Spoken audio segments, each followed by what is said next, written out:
இந்த தோமா அவரோ மறைஞ்சிருந்த ஒரு தேவ மனுஷன்.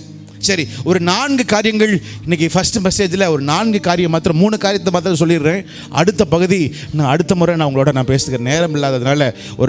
யார் இந்த தோமா? பைபிள்லேயே நீங்கள் பார்த்தீங்கன்னா மத்தேயு, மார்க்கு, லூக்கா ஆகிய யோவான் ஆகிய இந்த 4 புத்தகத்தில் இந்த தோமாவை பற்றி எழுதும் பொழுது ஒரு வித்தியாசமாக எழுதப்பட்டிருக்கிறது. என்னன்னா, அப்போஸ்தலன் என்கிற பெயரை உடைய நபர் என்று மத்தேயு, மார்க்கு, லூக்கா ஆகிய 3 சுவிசேஷ புத்தகத்தில் எழுதியிருக்கிறது. யோவான் புத்தகத்தில் மாத்திரம் இவருடைய பெயர் 8 முறை எழுதப்பட்டிருக்கு. எத்தனை முறை சதமா சொல்லுங்க பார்க்கலாம்?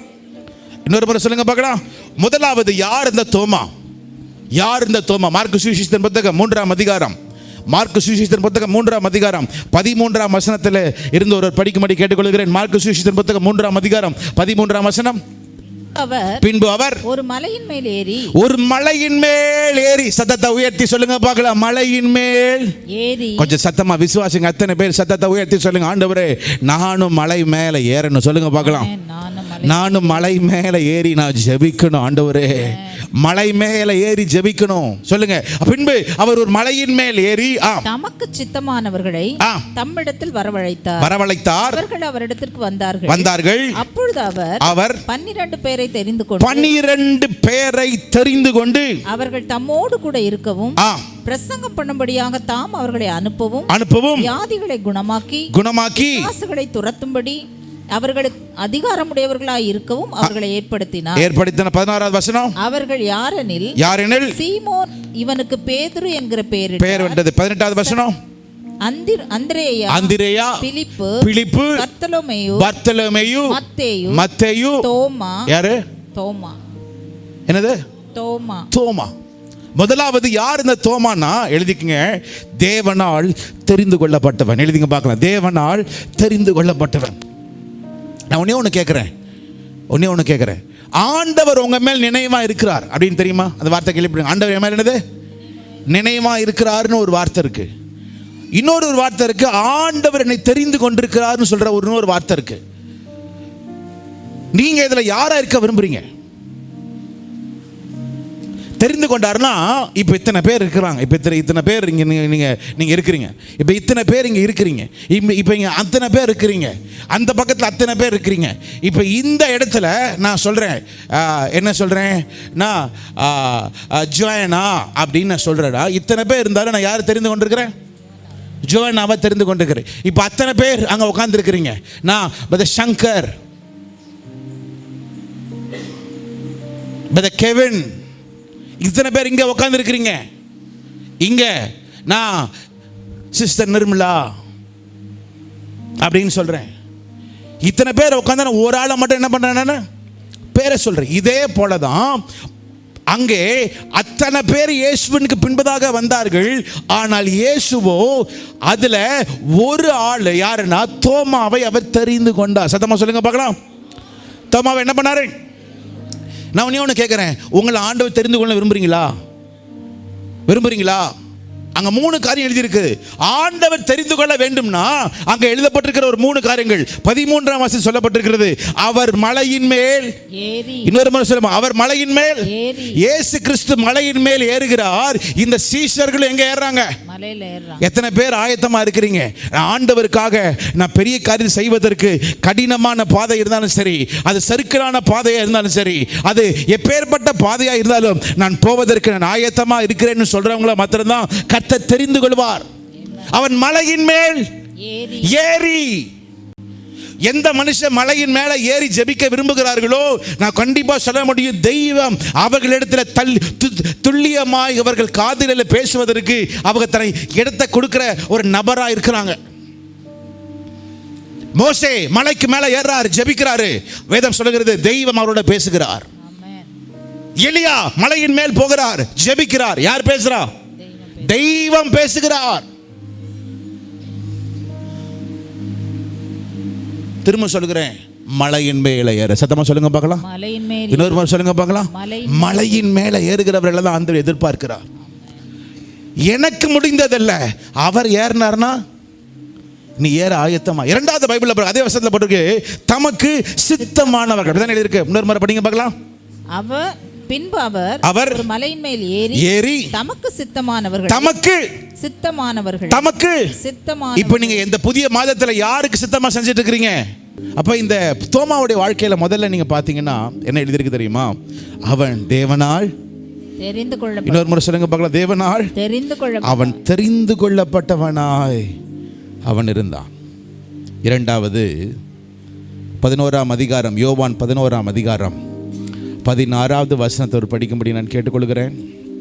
யோவான் 11ஆம் அதிகாரம் 16வது வசனம். அப்பொழுது திதிமு எனப்பட்ட தோமா மற்ற சீஷர்களை நோக்கி, அவரோட கூட மரிக்கும்படி நாமும் போவோம் வாருங்கள் என்றான். அவரோட கூட மரிக்கும்படி நாமும் போவோம் வாருங்கள். என்ன நடந்துச்சுன்னா, இயேசுவுக்கு ரொம்ப பிடித்தமான ஒரு நபராக இருந்தார். யாருன்னா லாசரு. லாசரு வியாதியாக இருக்கிறான். அது கொஞ்சம் இன்னும் கொஞ்சம் ஆழமாக போகலாமா? அங்கே இயேசுவுக்கு வருகிற நியூஸ் எப்படி தெரியுமா இருக்கு? நீர் அதிகமாக நேசிக்கிற அந்த வசனத்தை படிக்கிறீங்களா? 11ஆம் அதிகாரம் 3வது வசனத்தை படிங்க பார்க்கலாம். அப்பொழுது அவனுடைய சகோதரிகள் ஆண்டவரே நீர் சிநேகிக்கிறவன் வியாதியா இருக்கிறான்னு முதல்ல சொல்றாங்க. அடுத்த வசனம், இயேசு அதை கேட்ட பொழுது இந்த வியாதி மரணத்துக்கு ஏதுவாயிராமல் தேவனுடைய மகிமை விளங்குகிறதற்கு ஏதுவாயிருக்கிறது. இந்த வியாதி தேவனுடைய மகிமைக்கு ஏதுவாய் என்னது இருக்கிறது என்று அவர்கள் சொல்லுகிறார்கள். முதலாவது பார்த்தீங்கன்னா, ஒரு வியாதி நீர் நேசிக்கிறவன், நீர் சிநேகிக்கிறவன் எப்படி இருக்கிறானா? சத்தமா சொல்லுங்க பார்க்கலாம். ஆண்டவரை நேசிக்கிறதுனால அவங்களுக்கு வியாதி வராதுன்னெலாம் கிடையாது. சில வேளையில் நம்மளை சிட்சிப்பதற்கு தேவன் சில நேரம் வியாதிகளை கத்தர் கொடுப்பார். எப்பொழுதெல்லாம் என் என் மனைவி எப்பொழுதெல்லாம் கொஞ்சம் சிக்காக இருக்கிறாங்களோ, நான் முதல்ல சொல்கிறது உண்டு, ஆண்டவரே இவங்க ஏன் சிக்காக இருக்கிறாங்கன்னு எனக்கு தெரியல. ஒருவேளை எங்கேயாவது நான் தவறு செய்திருந்ததுனால இவர்கள் சிக்காக இருக்கிறாங்களான்னு தெரியல. ஒரு விஷயம், என்னை முதல்ல மன்னிங்க, அடுத்தது இவர்களை கத்தர் நீர் மன்னிங்க, இவர்களை கத்தர் நீர் மன்னிங்க. அப்புறம் தான் அடுத்த கருத்துக்கு நான் போவேனே. ஆண்டவரை ரொம்ப நேசிக்கிறதுனால நம்ம எல்லாமே நல்லா இருக்கும்னு நினைக்காதீங்க. இல்லை, ஆண்டவரை நேசிக்கிறதுனால நமக்கு ஒரு வேளை வியாதிகள் வரலாம். அதுவும் பைபிளில் போட்டிருக்கு, அவன் வியாதியாக இருக்கிறான்னு கண்டு இயேசு கிறிஸ்து இன்னும் 2 நாள் என்ன பண்ணாராம்? அங்கே இருந்து வேதம் சொல்லுகிறது, அந்த வியாதி அடுத்தது மரணத்திற்கு ஏதுவாய் கொண்டு போய், நீங்கள் நேசிக்கிறவன் மரித்து விட்டான். அடுத்தது என்னது? நீ நேசிக்கிறவன் மரித்து விட்டான் என்கிற சத்தம் வருகிறது. அப்போ ஏ சொல்லுகிறா, சரி நம்ம போகலாம் அப்படின்னு சொல்லப்போதான் சீசர்கள் சொல்கிறாங்க, இப்போ தான் யூதேயாவில் நம்ம போனால் நம்மளை கல்லெறிஞ்சு கொன்றுவாங்க, அதனால் நம்ம போக வேண்டாம், நம்ம எங்கே இருக்கலாம்? இங்கேயே இருக்கலான்னு எல்லாரும் சொல்கிறாங்க. அப்போ இயேசு சொன்னார், இல்லை இல்லை இல்லை, நான் போய் ஆகணும். அந்த ஒரு வார்த்தை மாத்திரம் படிக்கிறீங்களா? அந்த ஒரு வார்த்தை படிக்கிறீங்களா? இயேசு சொல்லுகிற ஒரு வார்த்தை என்ன வார்த்தை? 10வது வசனம், 9வது வசனம், 10வது வசனம். இயேசு பிரதியுத்தரமாக, பகலுக்கு 12 மணி நேரம் இல்லையா? பகலுக்கு 12 மணி நேரம் இல்லையா? ஒருவன் பகலிலே நடந்தால் அவன் இந்த உலகத்தின் வெளிச்சத்தை காண்கிறபடினால் இடற மாட்டான். ஒருவன் இரவிலே நடந்தால் தன்னிடத்தில் வெளிச்சம் இல்லாதபடினால் அநேகர் இப்ப இரவுல நடந்துகிட்டு இருக்கிறீங்க. நடக்கிறது தவறில்ல, ஆனா இரவுல நடக்கிற மனுஷனுக்கு என்ன ஆண்டவர் எதிர்பார்க்கிறார்? தன்னிடத்துல என்ன இருக்கணும்? ஒரு வெளிச்சம் இருக்கணும். சில பேர் நீங்கள் நைட்டு ராத்திரி நேரத்துலையும் சரி, பகல் நேரத்துலையும் சரி, வெளிச்சம் உள்ளுக்குள்ள இல்லைன்னா நீங்கள் இடரல் அடைஞ்சிருவீங்க. இடரல் அடைந்து விடுவாய். இயேசு சொல்லுகிறார், 12 மணி நேரம் வெயில் இருக்கே, சூரியனுடைய வெளிச்சம் இருக்கே, அது நடந்தா என்ன ஆக மாட்டோம்? இடர மாட்டோம். இப்ப வெளிச்சம் இருக்கிற நேரம் இடர் அடைய மாட்டோம். ஆகவே நம்ம போகலான்னு இயேசு கிறிஸ்து சொல்றப்பதான் தோமா, அப்பதான் பைபிள்ல முதல் முறை தோமாவுடைய சொல்ற வார்த்தை வருது. என்ன வார்த்தை வருது? யார்கிட்ட சொன்னாருன்னா, இயேசு இடத்துல சொல்லல. யார்கிட்ட சொன்னாரு? சீஷர்கள் இடத்துல சொல்லுகிறார். என்ன சொல்லுகிறாரு? ஆமா, என்னது, இயேசுவை நம்ம நம்பினா இப்படிதான் நடக்கும் போலக்கு, சரி வா நம்ம எங்கே போகலாம்? மரிக்கும்படி போவோம். அவரோட போகிறோம். ஒன்றே ஒன்று மட்டும் தெரியுது, எங்கே போகிறோம்? எங்கே? மரிக்க போகிறோம், சாக போகிறோம். வா போகலாம் வா. ஏசு இவனை சீசனாக வச்சார். எதுக்கு? ஊழி செய்யறதுக்காக சொல்றார். ஆனால் இவனும் ரெண்டாவது, இவர் யாருன்னா தளர்ந்து போன மனுஷன், பலவீனமான, எழுதிக்க பார்க்கலாம், தளர்ந்து போன மனுஷன், பலவீனமான மனுஷன், பலவீனமான மனுஷன். எதற்கு துணிச்சலானவர் அல்ல.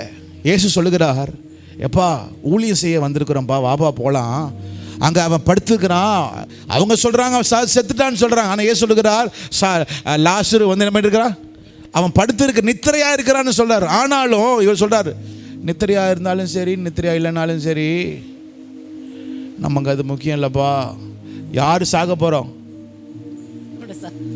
யார் சாக போகிறோம்? நாம். இப்போ மட்டும் நான் உங்களை சொல்லி வாங்க நம்ம ஊழியம் புதியத்துக்கு போகலாம், நம்ம போகிற நேரம் உங்களை கல்லடிப்பாங்க, நம்மளெல்லாம் கல்லடிப்பாங்க, வாங்கன்னா நீங்கள் வருவீங்கன்னு நினைக்கிறீங்க? பாஸ்டர் முதல்ல நீங்கள் போய் ஜீவன் தப்பி வாங்க, அதுக்கப்புறம் நாங்கள் வருவோன்னு சொல்லுவீங்க இல்லை? அப்படி தானே சொல்லுவோம். அவன் ஒரு வீக்கான ஆள். இங்கே சில பேர் கொஞ்சம் வீக்காக இருக்கிறீங்க, எனக்கு தெரியும். ஆண்டவர்னு சொன்னாலும் பின்னாடி ஆண்டவரோட ரொம்ப க்ளோஸ் கனெக்ஷன்லாம் இல்லை. ஆண்டவரோட எப்படி கனெக்ஷன் இருக்கு? சர்ச்சுக்கெல்லாம் நீங்கள் வர்றீங்க, தசமங்கள்லாம் கொடுக்குறீங்க, எல்லாமே நீங்கள் செய்கிறீங்க, எல்லாம் ஹெல்ப்லாம் பண்ணுறீங்க. ஆனாலும் ஆண்டவர் அங்கே இருக்கிறார், நான் இங்கே இருக்கிறேன்.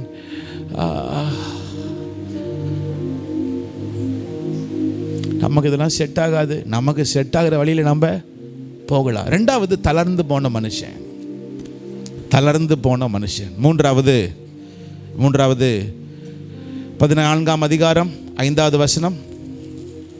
14ஆம் அதிகாரம், அதே யோவான் 14ஆம் அதிகாரம் 5ஆம் வசனம். தோமா அவரை நோக்கி, ஆண்டவரே நீர் போகிற இடத்தை அறியோமே, நீர் போகிற இடத்தை நாங்கள் அறியோமே. அப்படி அர்த்தம். படிங்க. வழியை நாங்கள் எப்படி அறிவோம் என்று என்றான். மூன்றாவது, இந்த தோமா என்ன பண்ணாருன்னா, இயேசு, நல்லா புரிஞ்சுக்குங்க, ரொம்ப முக்கியமானது. இயேசு கிறிஸ்து ராபோஜனத்தில் இருக்கிற நேரம் அவர்கள் கால்கள் எல்லாத்தையும் கழுவுகிறார். யார் காலை கழுவுறாரு? சீஷருடைய கால்கள் எல்லாம் கழுவுறார். கழுவுன பின்பு ராபோஜன நேரத்தில் இயேசு கிறிஸ்து முக்கியமான காரியத்தை யாரோட பேசுகிறாரு? சீஷர்களோட பேசுகிறார். அதுதான் 13ஆம் அதிகாரத்திலேருந்து நீங்கள் பார்ப்பீங்க. அப்படி படிக்கும் பொழுது 14ஆம் அதிகாரத்தை சொல்லும் பொழுது இயேசு சொல்லுவார், என்ன சொல்லுவார்? நான் படிக்கிறீங்களா? 14ஆம் அதிகாரம் 1வது வசனம் படிங்க பார்க்கலாம். உங்கள் இருதயம் கலங்காதிருப்பதாக தேவனிடத்தில் விசுவாசமாயிருங்கள், என்னிடத்திலும் விசுவாசமாயிருங்கள். அடுத்தது, என் பிதாவின் வீட்டில் அநேக வாசஸ்தலங்கள் உண்டு. என்ன சொல்றாரு? என் பிதாவின் வீட்டில் அநேக வாசஸ்தலங்கள் இருக்கு. அப்படி இல்லாதிருந்தால் நான் உங்களுக்கு சொல்லியிருப்பேன். ஒரு ஸ்தலத்தை உங்களுக்காக என்ன பண்ண போகிறேன்? ஆயத்தம் பண்ண போகிறேன். நான் போய் உங்களுக்காக ஸ்தலத்தை ஆயத்தம் பண்ணின பின்பு நான் இருக்கிற இடத்துல நீங்களும் இருக்கும்படி நான் மறுபடியும் வந்து உங்களை என்னிடத்தில் சேர்த்துக் கொள்வேன் இயேசு சொல்லுகிறார். நான் போறேன் பிதாவின் வாசஸ்தானத்தில், அங்கே உங்களுக்காக ஒரு இடத்த என்ன பண்ணுகிறேன். இவ்வளோ காரியத்தை இயேசு சொல்லுகிறார்.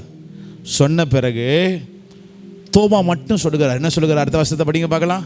நான் போகிற இடத்தை அறிந்திருக்கிறீர்கள், வழியையும் அறிந்திருக்கிறீர்கள் என்றார். அப்ப இயேசு சொல்லுகிறார், நான் போற வழியை அறிஞ்சிருக்கிறீங்க, அப்புறம் இடத்தையும் நீங்க அறிஞ்சிருக்கிறீங்கன்னு இயேசு சொல்லி முடிக்கிறாரு. முடிச்ச உடனே தோமா என்ன சொல்றாரு? சார் இங்க பாருங்க, கையை உயர்த்தி இயேசு இவ்வளவு கஷ்டமா சொல்றாரு, நான் போகிற இடத்த அறிஞ்சிருக்கிறீங்க, நான் போகிற வழியெல்லாம் அறிஞ்சிருக்கிறீங்கன்னு சொன்னோன்னே இவன் மாத்திரம் கையை உயர்த்தி, ஸ்கூலில் சொல்லுவாங்க, கையை உயர்த்தி, ஆண்டவரே நீர் போகிற இடத்தை அறியோமே. பாருங்க, நீர் சொல்லிட்டு போகிற வழின்னு. ஆனால் பாருங்க, இங்கே இருக்கிற அத்தனை பேரும் சரி, நானும் சேர்த்து தான் சொல்கிறேன், நீர் ஈஸியாக சொல்லிட்டு போறீர் இடம் வழின்னு. ஆனால் எங்களுக்கு ஒன்றுமே தெரியாது, எங்களுக்கு ஒன்றுமே தெரியல, புரியல, எனக்கு ஒன்றுமே தெரியலப்பா, நீர் மாட்டுன்னு பேசிக்கிட்டே போறீரு, எனக்கு ஒன்றுமே புரியல. எத்தனை பேர் இப்படி இருக்கிறீங்க தெரியுமா? ஆண்டவர் ஒன்று சொல்கிறாரு, ஆனாலும் நிறைய பேர் புரிஞ்ச மாதிரி என்ன பண்ணுறோம்? நடிக்கிறது. அதாவது சொல்கிறீங்க புரிஞ்ச மாதிரி என்னது, நம்ம நடிக்கிறோம். ஆனால் இவர் என்ன சொன்னார்?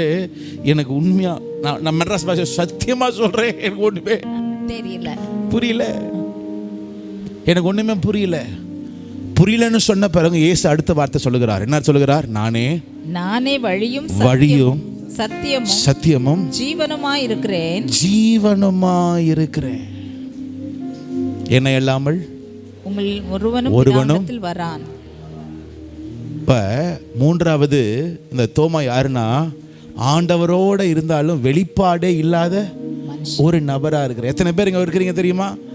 நிறைய பேர் இங்க உட்கார்ந்து இருக்கிறீங்க, ஆண்டவரோட ஒரு வெளிப்பாடு இருக்கிறவர்களாக இருந்தீங்கன்னா இங்கே தப்பிச்சிங்க. ஆனால் சில பேர் ஏன் வர்றீங்கன்னா, நீங்கள் சொல்லுங்க பாஸ்டர், கொஞ்ச நேரம் ஏசியில் உட்காந்துக்கிட்டு ஃப்ரெண்ட்ஸாக பார்த்துட்டு அப்படியே அந்தந்த சீரியல் அந்த படத்தையும் அந்த கட்சியும் கேட்டு சரி கொஞ்ச நேரம் இப்போ அட்லீஸ்ட் கொஞ்சமாவது தோத்துறோம் ஏசு அல்லேலூயா ஆமென்னு கேட்கறதுக்காவது வர்றேன் ஆண்டவரே. இப்படி வராதிங்க. சில பேர் உட்காந்துருக்கீங்க வெளிப்பாடு இல்லாமல் உட்காந்துருக்கிறீங்க. ஆனால் ஆண்டவர் சொல்லுகிறார், இப்படியும் வெளிப்பாடு இல்லாத ஒருத்தவனே கர்த்தர் தேர்ந்து கொண்டு, தோமா நீ எனக்கு வேணும். நான்லாம் இருந்தேன்னு வைங்க, டேய் இவ்வளோ கஷ்டப்பட்டு நான் சொன்னேனே, ஏண்டா உனக்கு அறிவே இல்லை, கண்டிப்பாக நாங்களாம் கேட்டிருப்பேன்.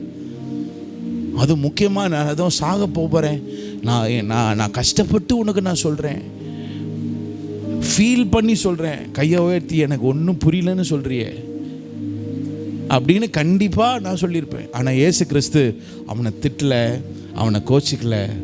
நானே வழியும் சத்தியமும் ஜீவனாக இருக்கிறேன். எனக்கு தெரியும் அவன் தளர்ந்து போனவன், எனக்கு தெரியும் வெளிப்பாடு இல்லாதவன்னு தெரியும். ஆனால் இயேசு கிறிஸ்து எப்படி தான் இவங்களை நான் சமாளிச்சாரோ எனக்கு புரியல. ஒருத்தவன் என்னடானா, நீ ஜீவனுள்ள தேவனுடைய குமாரனாக இருக்கிற வெளிப்பாடா பேசுறாரு. இன்னொருத்தவன் என்னன்னா, எனக்கு ஒண்ணுமே தெரியாது, அறியல. ரெண்டு பேரையும் வச்சு இயேசு கிறிஸ்து எப்படி தான் 3 வருஷம் மேய்ச்சாரோ, உண்மையிலே அதுக்கு ஒரு பெரிய கிருபை போல இருக்குல்ல. மூன்றாவது வெளிப்பாடு இல்லாதவன் யாரு? தோமா. சொல்லுங்க, யாரு? தோமா. வெளிப்பாடு இல்லாதவன் தோமா. எத்தனை சொல்லிட்டேன்? 3 சொல்லிட்டு நான் சொல்லியிருக்கிறேன்னா 3 சொல்லியிருக்கிறேன். நான்காவது யோவான் 4ஆம் அதிகாரம் 24 26 வரைக்கும் படிக்கும்படி கேட்டுக்கொள்கிறேன். தேவன் ஆவியாய் இருக்கிறார், அவரை தொழுது கொள்கிறவர்கள் ஆவியோடும் உண்மையோடும் அவரை தொழுது கொள்ள வேண்டும் என்றார். அந்த ஸ்திரீ அவரை நோக்கி, கிறிஸ்து எனப்படுகிற மேசியா வருகிறார் என்று அறிவேன், அவர் வரும்போது எல்லாவற்றையும் நமக்கு அறிவிப்பார் என்றாள். அதற்கு இயேசு, உன்னுடனே பேசுகிற நானே அவர் என்றார். அத்தருணத்தில் போதும். ஆண்டவராகிய இயேசு கிறிஸ்து தன்னுடைய ஊழிய காரியத்தில் எப்பவுமே ஒரு ஆளுக்கு டைரக்டாக பேசவே மாட்டார். காத்திருந்து நீ பாருன்னு சொல்லி சகலத்தையும் காண்பித்து தான் நடத்துகிறார். அப்படி தோமா அவரோட இருந்த நேரத்தில் ஒரு சமாரிய ஸ்திரீ இயேசு பேசுகிறார், அதையும் பார்க்கிறார். ஒரு திமிர்வாதக்காரன் வருகிறான், அவனுக்கு இயேசு சுகத்தை கொடுக்கிறார், அதையும் தோமா பார்க்குறான். எல்லாவற்றையும் பார்க்கிறான். ஆனால் தோமா வாழ்க்கையில் ஒரு பெரிய சேஞ்ச் இல்லை. எத்தனை பேரோட வாழ்க்கை எப்படி இருக்கு தெரியுமா? எத்தனை பிரசங்கத்தை கேட்டாலும் என்ன கிடையாது, ஒரு மாற்றமே இல்லை. இயேசு கிறிஸ்து மரித்து விட்டார். மரித்த உடனே அந்த 1 வருஷத்தை மட்டும் முடிச்சிடலாமா? அந்த 1 வருஷத்தை மட்டும் படிச்சிடலாமா? படிக்கிறீங்களா? யோவான் 21ஆம் அதிகாரம் இந்த முதல் பகுதி மட்டும்தான் இன்றைக்கி நான் முடிச்சிருக்கிறேன். இன்னொரு பகுதி நான் அடுத்த முறை நான் எடுக்கிறேன். யோவான் 21ஆம் அதிகாரம் 20ஆம் அதிகாரம் யோவான் 20ஆம் அதிகாரம் 24வது வசனத்தை படிக்கும்படி கேட்டுக்கொள்கிறேன். இயேசு வந்திருந்த பொழுது 12 ஒருவனாகிய திதுமு எனப்பட்ட தோமா என்பவன் அவர்களுடனே கூட இருக்கவில்லை. இயேசு 12 சீஷர்கள் இருக்கிறாங்க, எல்லாரும் ஒரு வீட்டில் உட்கார்ந்து இருக்கிறாங்க. ஆனா அந்த 12 சீஷர்கள் இருக்கிற இடத்துல யார் இல்ல? தோமா இல்ல. யார் இல்ல? தோமா இல்ல. ஏன் தோமா இல்ல?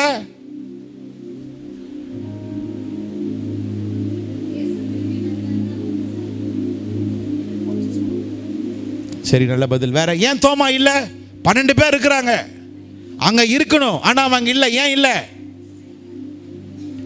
ஐக்கியத்தை விட்டு வெளியே போயிட்டான். வேற ஏன் இல்ல தெரியுமா? இயேசு கிறிஸ்து இல்ல. சீஷர்களே இப்ப எப்படி இருக்காங்க? பயந்து இருக்கிறாங்க.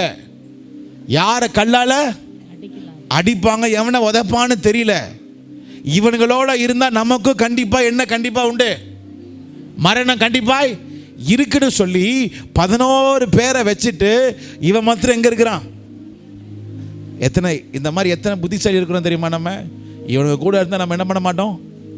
ஆனால் உங்களுக்கு ஒன்று தெரியுமா, அழைக்கப்பட்டவர்களோட நீ இருந்தா கர்த்தர் உன்னை நடத்த அவர் வல்லவராக இருக்கிறார்.